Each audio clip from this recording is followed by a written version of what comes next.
started in volume 4, last volume. As the fact that people are standing around doing nothing as the fights go on. And that is garbage. That is awful. And it happens so much in this volume. It happens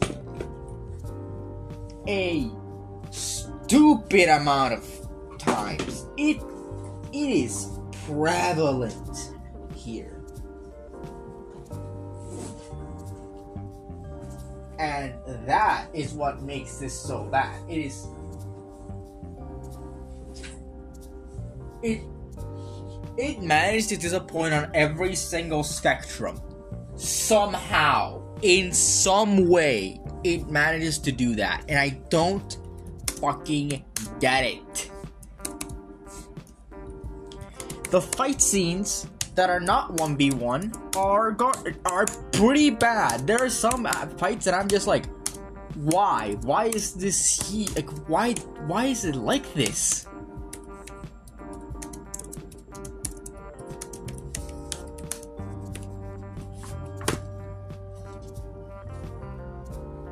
Why are you like this? Some fights, specifically I gotta say, is the final fight during the final menagerie arc stuff. The last stuff during the menagerie arc. The menagerie plot. Yes, or like Blake's arc. I fucking I don't know what to call it, man. But yeah,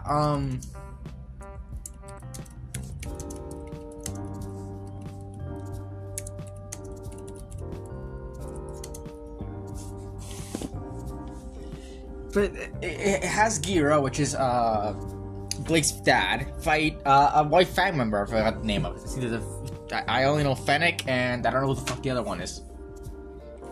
But it has like this. Has him fighting, and one of the scenes is that Gira is punching the guy, and then the guy punches back, and they connect fists. It looks awful. It looks bad. Like, there's no other words for it. It looks bad. And the thing is, also another thing I want to say is that people don't fight like that. For some reason, a lot of people do this sort of thing. I see this happen in a lot of media, that they don't know how to do fights correctly. Because, especially like sword fights.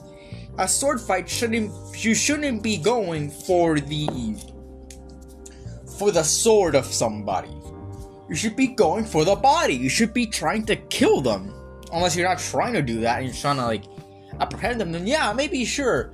Maybe go for the sword, but don't go for the blade, go for the handle.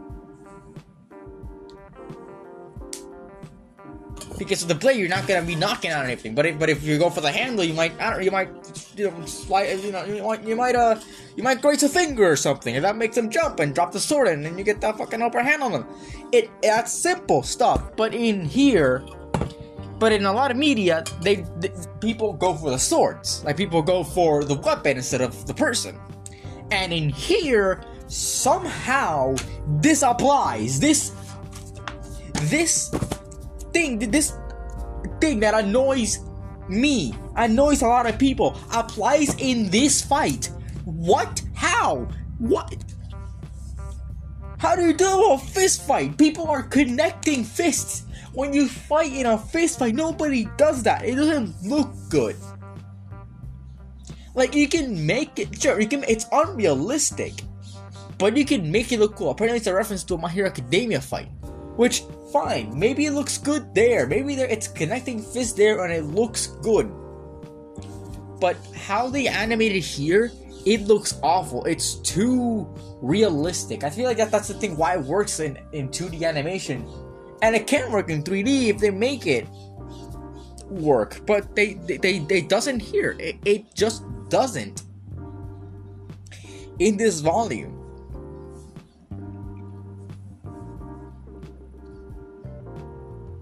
because it moves too slow for it to be kind of impressive that he's throwing the punch and the guy's blocking it, but it just looks like they're actively going for their own fists. It looks bad.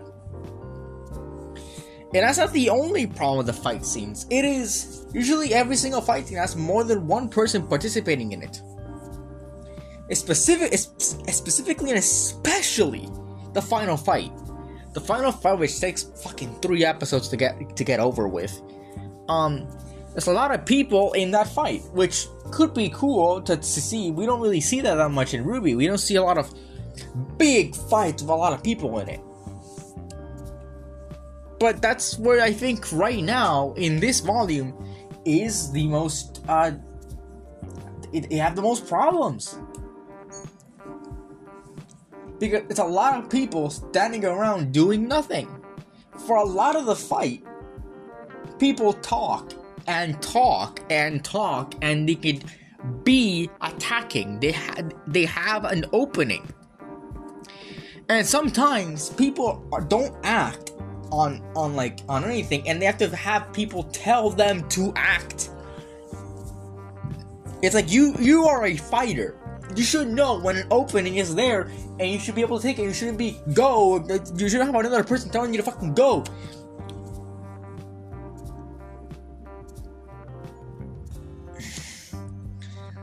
And in some fights, people are just standing there looking at things happen. When one of their people is having a tough time, help them out. Like in the final fight scene, Yang kind of does nothing until she has to. They only really get in there when they have to.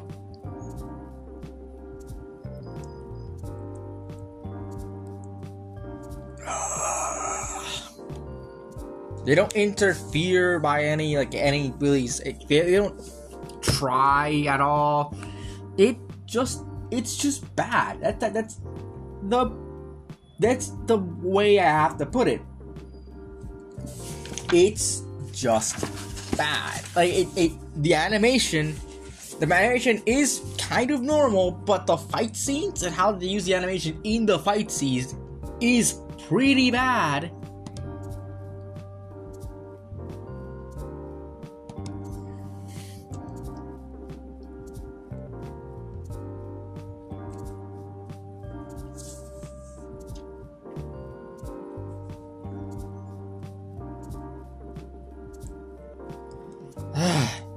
It's kind of tiring talking about this. Are there any positives about the animation? I mean, it looks the same, so it's not like they got worse.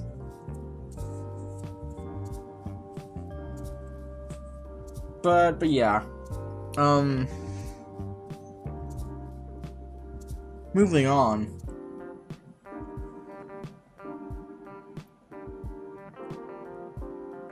Let's talk about the characters, and I will have another rant. It will happen. This will happen right about now. Team RWBY. First of all, RWBY does nothing at all. RWBY's actually kind of dumb here. She asks if the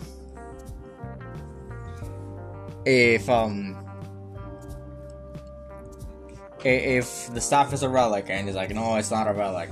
It's like, he would have. He wouldn't have told you. Fucking, I'm on volume 6. I know. I mean, I feel like he would have. If it was a relic, he would have told them it was a relic.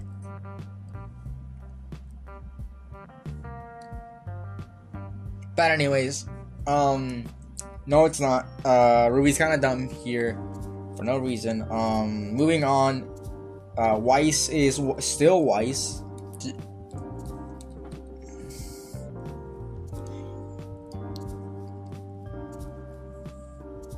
That's all I really gotta say about Weiss. She's still those two don't really change a lot this volume, and I don't know if that's for the better.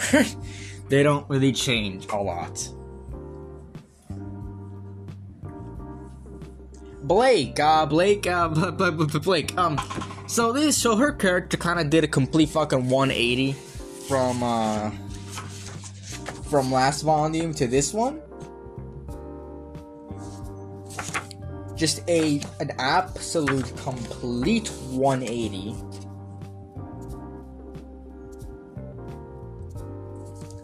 I can't really say why.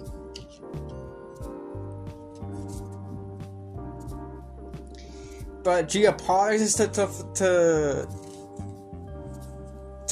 Sun for being an ass, for being a fucking ass. So hey, that's fun. That'd be cool. Thank you.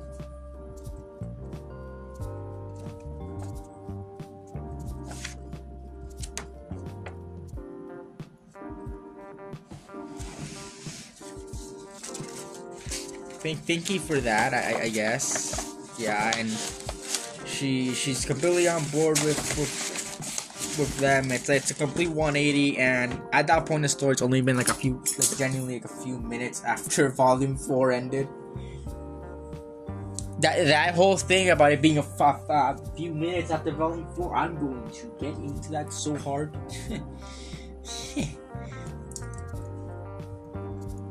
Because boy, oh boy, do I have to talk about this thing's plot, but that's for later. That is gonna be saved for later. But Blake does a complete 180, and we don't really see her a lot. Yeah, that's all I gotta really say about Blake. She does a complete 180 on everything.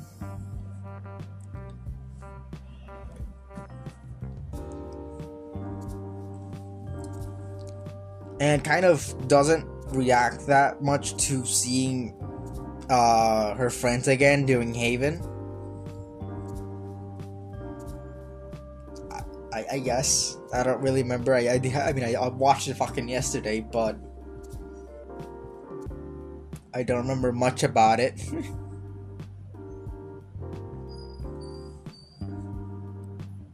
Did I watch it yesterday? Yeah, I did.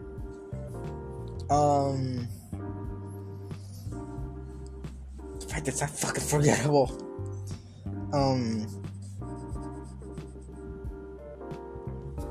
Yeah, Yang, I think I have the more things to say about Yang this season. So she's a bit angrier. That's kind of fine for this volume, because she's encountered Raven, which will be another fucking tirade I will go on.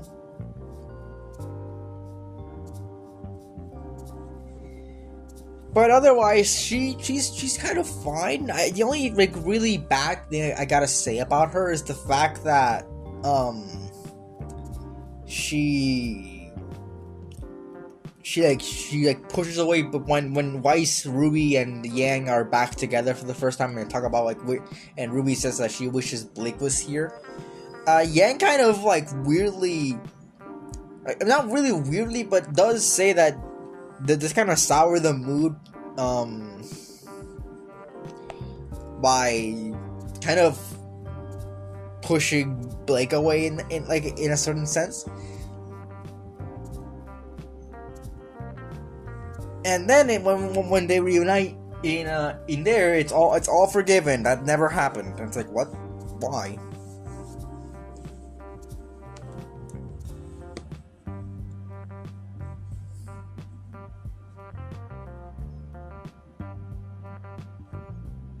But why did that not happen? Yeah, that's all I gotta say about Team RWBY. They are not the main characters this time around. They really aren't. Still aren't. Team Juniper about the P. John is still his drama queen self, especially when he sees Cinder again. And it's like, why don't I? You're so fucking dramatic. Please stop. Please. Just don't anymore. I don't want to fucking hear your voice. Can Miles learn them to fucking voice act? Jeez. I don't like John's voice, especially when he fucking cry, because the cry screams. Like, my god, it's kind of bad.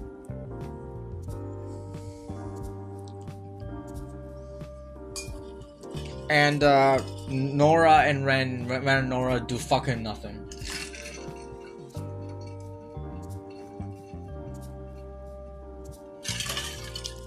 Yeah. They had the development last season. Forget about them. Don't forget the development. That still happened. But this season, they don't exist. Barely. They're there for comedic stuff, and that's pretty much about it. They're there for comedic timing and to help in the fight scene somewhat. They're there because they need to be, pretty much. That's Team Juniper. Crow. So Crow. That's the one talking about Crow. Crow is, I guess, still, fine. Like, he's still okay as a character. He's still the exposition dump character, and to be honest, he kind of also does nothing. Barely interacts with his sister, even though her sister's one of the main plot points, one of the main plot points of the volume, which is saying something.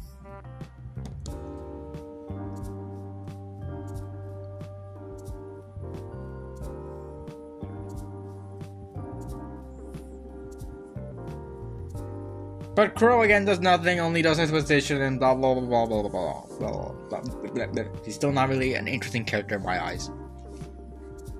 Because he's still just a drunkard. And yeah, exposition dump stuff. And oh, and there's the scene. I forgot to say this about RWBY, about Yan, but she's still very angry in this season. But when fucking Oscar when Oscar reveals that fucking that he turned Crow and Raven into birds because he needed help, and that would be kind of helpful. And yeah, it's like, well, how could you? That's such a horrible thing to do. And it's like they decided to do this. Like it was a mutual agreement to do this. Why is turning into birds a bad thing? That's cool as fuck. Imagine having to take a shit, and it's like, well, I don't want to take a shit in public. You could turn into a bird and shit on people. Simple as that.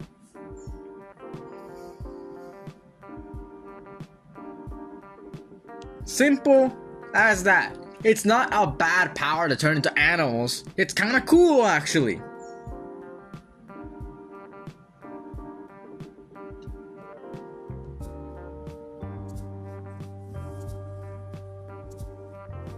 But no, apparently it's not cool to turn into birds. So yeah, there's that whole thing.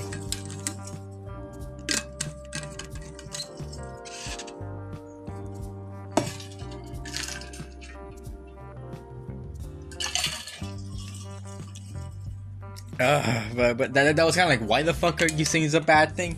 But yeah. Speaking of Oscar, let's talk about Oscar. Oscar got some more development here, I guess. He talks about not feeling ready to be a hero.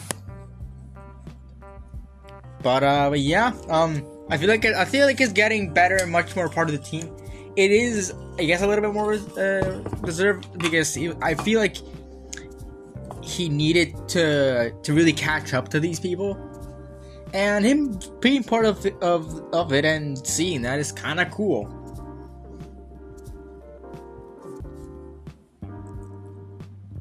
But aside from that, not much happens with Oscar. Again, he's still trying to catch up, and we're not really seeing a lot for him in this. But again, he's trying to catch up. I just almost drank out of my thermos with the cap on.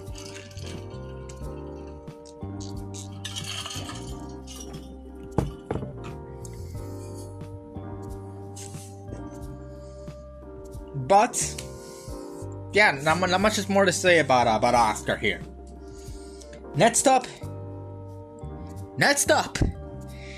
is the one and only Raven Bronwyn. My least favorite character as of yet. And it's because of the audacity of this bitch. Raven Bronwyn, for those uninitiated, I showed up in Volume 2 to save Yang from Neo. And that's all we saw of her until Volume 4, where she showed up for a few seconds and also did nothing.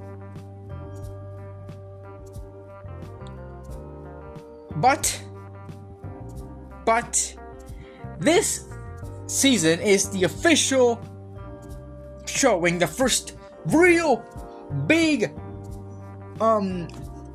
time we see Raven as an actual presence. And how is she? Well, Yang's entire thing is that she needs to get to RWBY, and she knows that that Raven has the ability as a semblance to turn into portals. And yeah, she needs to find her mom that she hasn't seen in quite some time, and doesn't really have that much of a point to talk to her. Like, she just wants to find her and get it over with. She's tried to find her mom for quite a bit, but now it's like she knows where she is, and she needs to find that out. And she needs to find her to get to RWBY. And so, not much to say, not much to do for her. And then we get to meet Raven, and it just gets worse and worse and worse and worse. She is awful. So she left Yang as a baby. So how does this reunion go? Maybe instead of Raven kind of accepting the fact that she left Yang as a baby, and that Yang has the desire to be upset and maybe not want to visit her mom, or instead of maybe visiting her because she actually wants to connect, maybe it's because she wants to give her the fucking beating of her life, because I would fucking do the same. I feel like anyone would do the same, tracking down their mother to fucking beat them half to death because they left them as a baby, maybe not to actually reconnect. So, my fucking surprise, not actually my surprise, but I guess my surprise to the audacity, I knew it was bad, but I didn't know it was fucking this bad. My jaw dropped when I heard the words, "It took you about long enough to come visit me."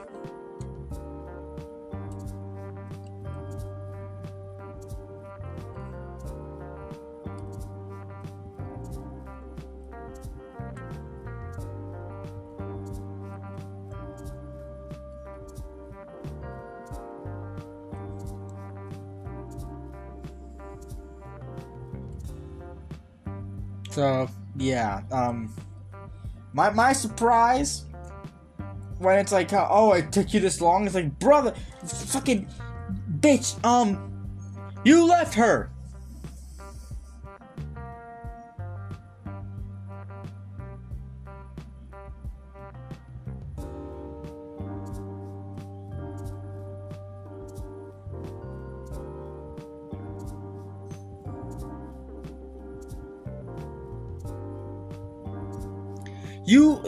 You left her, and you like, oh, about fucking time. It's like, bitch, you don't deserve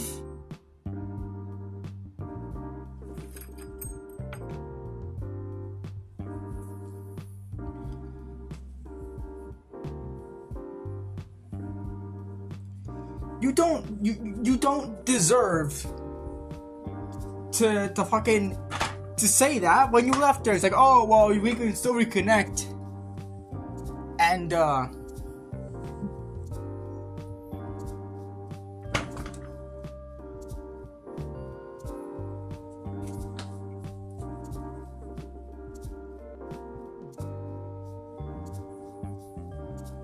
we can still reconnect and do some other stuff, and yeah, we can still reconnect, I guess. But I wouldn't want to reconnect with you.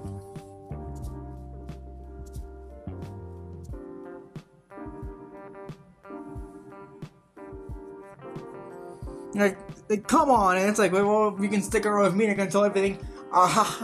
No, die, and then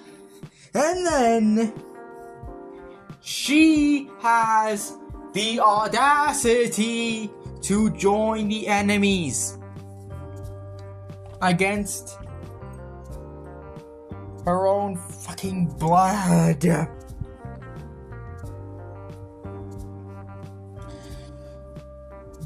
God damn.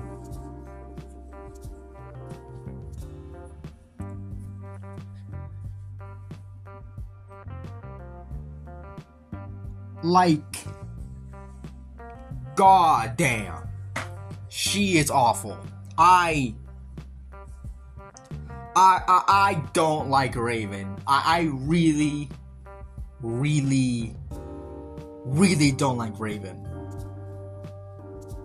She makes me mad thinking about her, and it's like, damn. Like, it's a really bad character. I don't like that to fucking know. They take me out of this hell. I don't want to hear anything about her. She makes me mad. She's a spring maiden, and it's like, well, she probably killed the spring maiden or something. Like, she's just an awful all-around person. It's an all-around awful person that I don't want to deal with anymore. I am so glad this is one of the only volumes we're gonna get of a lot of development for her. But sadly, it's because it seems like she has to get involved because she's a spring maiden, and then all the maids have to get involved for this arc because this is one of the final arcs. We're gonna see her in Vacuo, which is just And also, fun fact, I'm making a RWBY story, story and series of stories, and I will have to deal with Raven because I can't just leave her as a loose end. I can't just do that. So I don't want to write for this character. She's awful, and I don't like Raven.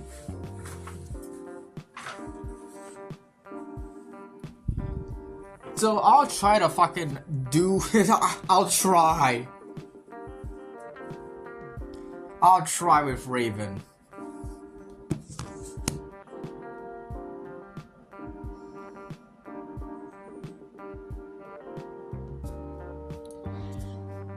I will try with this thing because it's awful. I don't like Raven. I really don't. I don't know how long this tirade has gone on for, but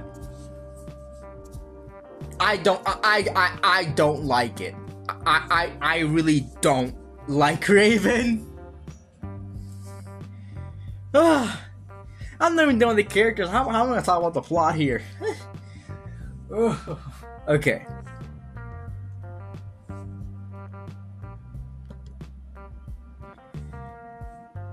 I think that's it for Raven. If there's anything left, I'll probably discuss it in the comments if people decide to comment. I don't know if they will. But yeah. Raven Braun, when you fucking a bitch, I will kill you if I fucking see you. If this person will, people will be calling for death. But no, people like Raven. Why? Why do people like Raven? I don't get it. I actually don't get it. It's just like Arnett's character, Cinder. I don't like Cinder. I still don't like Cinder. She's still bratty, annoying, and yeah, the whole 9 yards. She can actually talk this season.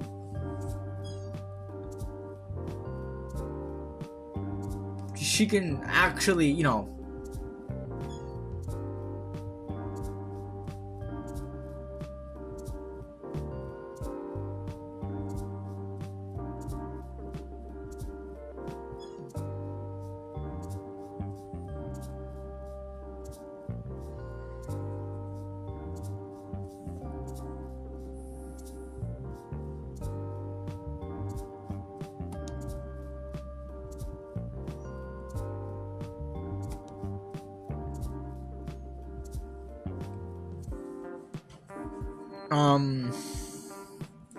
yeah, she can talk this season, and yeah, she's still the same awful fucking things. And she's still fucking yapping about nothing. I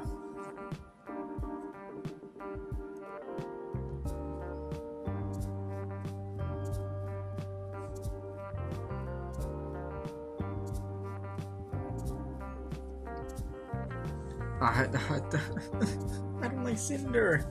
And some other characters I guess I can talk about. Tyrion isn't here at all, so yeah.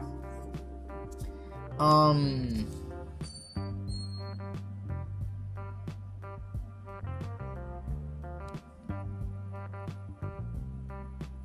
isn't here, so that's fun. Emerald and Mercury, not me. People are making that joke every single time I mention Mercury, but Mercury Black isn't here. I mean, they are here, but they don't do anything stupid, anything cool. There's a small fight scene with Emerald and Ruby, and it looks awful because Emerald is firing shots way faster than Ruby's blocking them, so Ruby could probably get shot.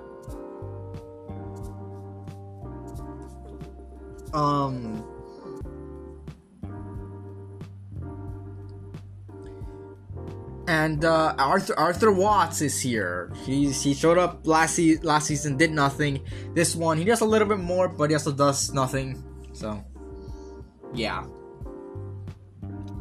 And Kali, Gira, they're all fine. I didn't put Ilya here. I realized that. I have nothing to say about Ilya. Ilya is an interesting character. She could have been interesting. She's voiced by Jeremy Lay, which Sharami. I don't know how you pronounce that name. A lot of people's names in this show are really weird. Like a lot of the voice actors are really weird, kind of hard to pronounce. But she's here, and she voices Ilya. So all I hear is fucking female V, because she voices female V in Cyberpunk, and I played that game for over 100 hours, and I still with female V. I don't hear anything else. I really don't. It's the same like tone of voice, and I know that's not her natural voice. So it's like, what? How? But yeah, she showed up last season, and now she's here, and she could have been interesting. I feel like she could have been a very interesting part of the show. But thing is, it's tied to the White Fang's idiotic plan. It's tied to that. And the thing is, I will be talking about that in the plot section, because that's much more plot than character. But it's her. She is tied to the idiotic plot of the White Fang, which deals with the fact that they want to blow up Haven.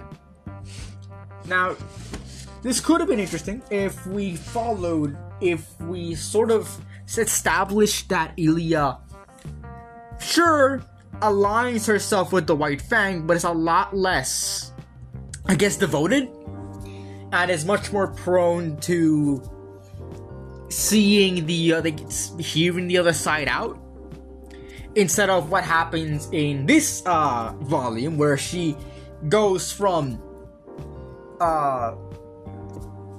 just kind of following them blindly because she doesn't know any better, which is an interesting part of her character. Like, that's interesting, but I feel like it could have been done better if it was a slow and graduate realization that she can decide for herself, it could have worked, but it doesn't. It really doesn't work in this season because they don't have the time to do it. They didn't have the time to do it. The character doesn't work because she goes from genocidal to wanting to save Haven in 0.55 seconds, pretty much.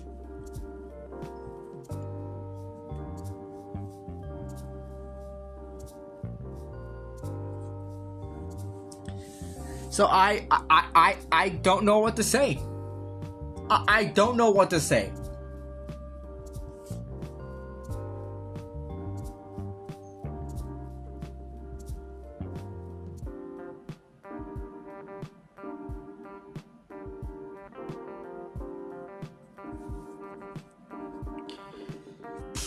And also, talking about the idiotic plotline, just to wrap up the characters, I think I gotta talk about Adam. At least for a little bit. Adam isn't really that egregious this time around because he's not in it for a long.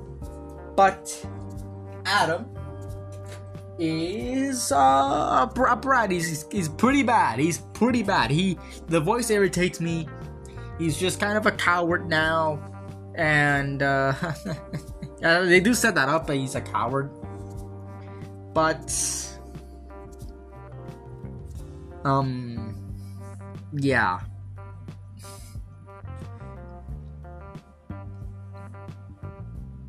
But he runs away, and his voice is irritating. I hate everything about him. I just wish he would die, and I know he will die. So when the volume 6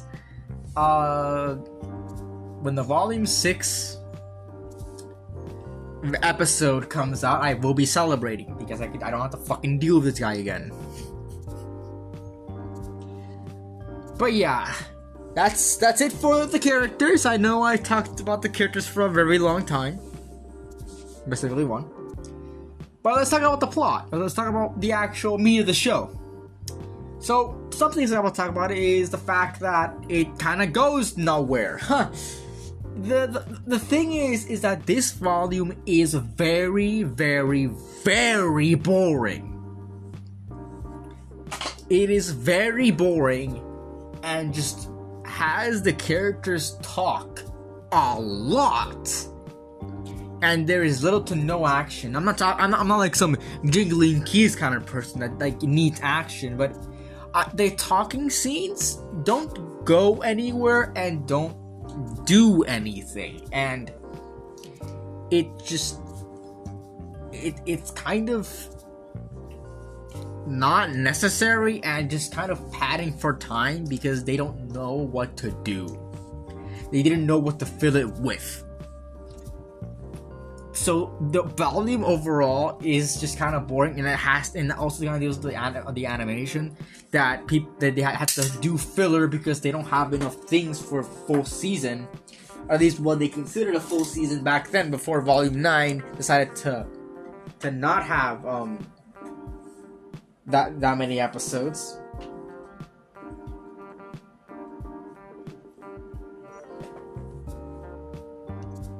But yeah, that's all. The plot is it has weird progression. The thing is, I also gotta say is that the plot doesn't work. So it has to deal with the fact that Haven is going to be attacked, and that's fine. That's a fine enough plot. We're leading up to that. I feel like it's a bit early to do that.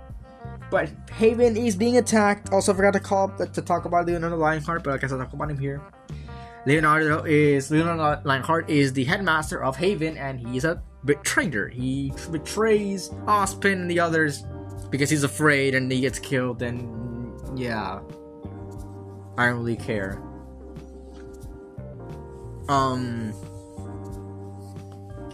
So the thing is, he tries, I guess, to stall a little. He's trying to stall, but the thing is that I think he overstalls because the main plot, the volume starts immediately after volume 4, and it ends 2 months later. What? Yeah, it's pretty weird. And the thing is that a lot of the volume happens immediately after Volume 4. So it's a pretty big jump from the end of Volume 4 to almost 2 months, moving months in a matter of episodes. It is a pretty big jump that happens pretty quickly and isn't felt. We don't feel the passage of time. They spend 2 months training, 2 months talking, 2 months doing stuff, and only for them to still kind of fail to protect Haven.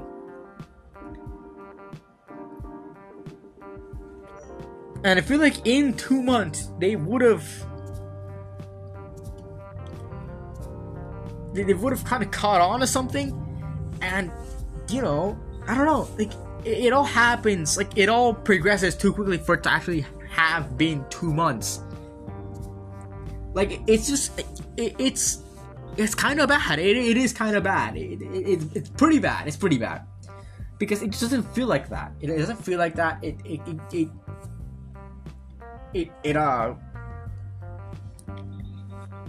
doesn't, what do you call it? It doesn't actually, you know, benefit the plot in any sense. I feel like if it was just a week, if the volume took place a week, just a week, it would have been unrealistic, sure, for all of this to happen within a week, but it would have felt, I guess, much more tighter. And instead of just like kind of like, oh, it's 2 months have passed, when it just doesn't feel like that. It feels like the heroes sat around doing nothing while the villains schemed and plotted all around, and yeah, it's not good. It's not good. That's not a good look on our heroes. And speaking of that, the White Fang plot. So I want to talk about that. The White Fang has pretty bizarre ideologies. So they want to have equal rights for the Faunus, and that's understandable. Yeah, like they want that, but they want to blow up a school. Yeah, that's not really smart, is it? I feel like if I wanted equal rights, I wouldn't blow up a school.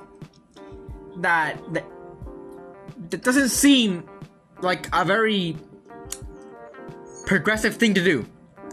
That does not seem like in your best interest to blow up one of the Huntsman academies. Just doesn't seem right. I don't think it seems right.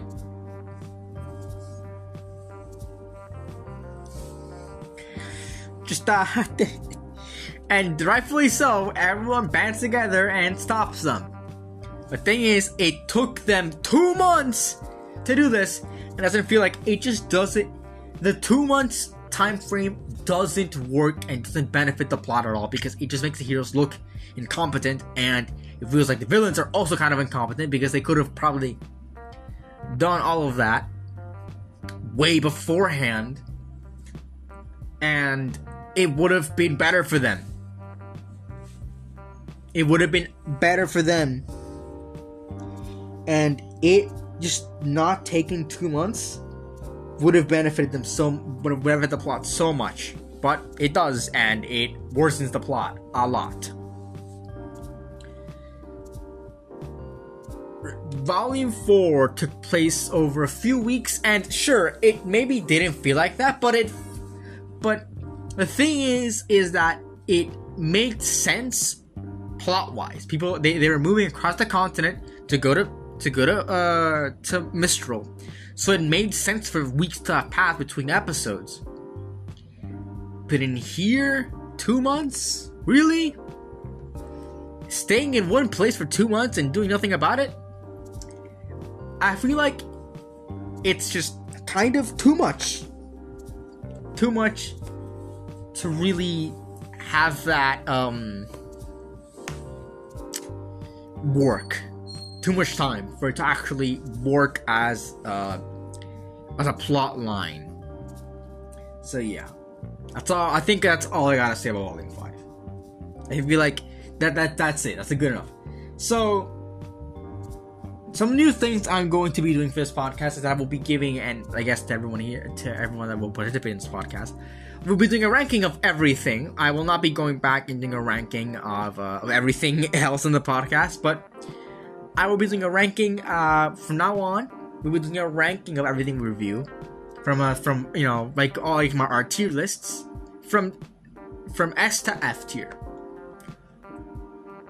Which, S being amazing, A being great, B being good, C being decent, D being bad, and F being awful. So where does RWBY Volume 5 fall into? A solid F tier. Fuck this thing. Actually, forget about what I said about the F tier. It goes S amazing, A great, B good, C decent, D bad, and F is fuck you. Fuck you for existing. And that's where RWBY Volume 5 goes in. So yeah. What did you guys think about RWBY Volume 5? Leave in the comments below. As always, our socials are in our channel page at The Entertainment on YouTube. And for me, Mercury SC on YouTube, Wattpad AO3, and Fashion.net. For Twitter, it's at MercurySCheese, and for Twitch, it's MercuryCCheese. So, yeah, that's about it. See ya.